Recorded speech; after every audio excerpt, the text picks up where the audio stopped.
Senden geri kalanı senle bir attım, düşünmeden ehtiyatlı.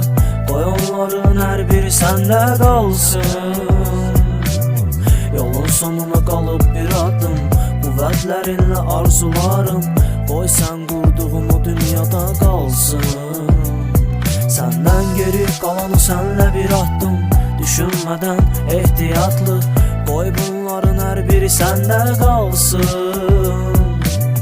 Yolun sonuna kalıp bir adım, bu vədlərinlə arzularım. Qoy sen qurduğum o dünyada kalsın. Mənə denən nə qaydası var sevgi adında, hisslərin əzəlində. Axı denən nə faydası, yaşamağın bir səbəbi var məzəbində. Bu olanlar keçər gedər o heç, sən yan keçdiyin o gün kimi. Bəlkə də vaxt olub olardı gec, çalışsaydım unutmağa kini.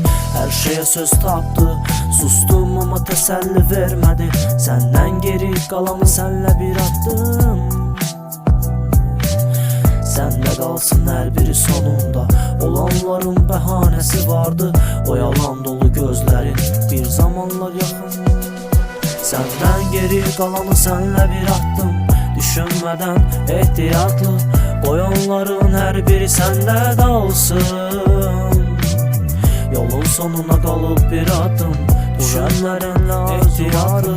Qoy sen vurduğun o dünyada kalsın. Senden geri kalanı senle bir attım, düşünmeden ehtiyatlı. Qoy onların her biri sende kalsın. Yolun sonuna kalıp bir adım, bu vədlərinlə ehtiyatlı. Qoy sen qurduğun o dünyada kalsın.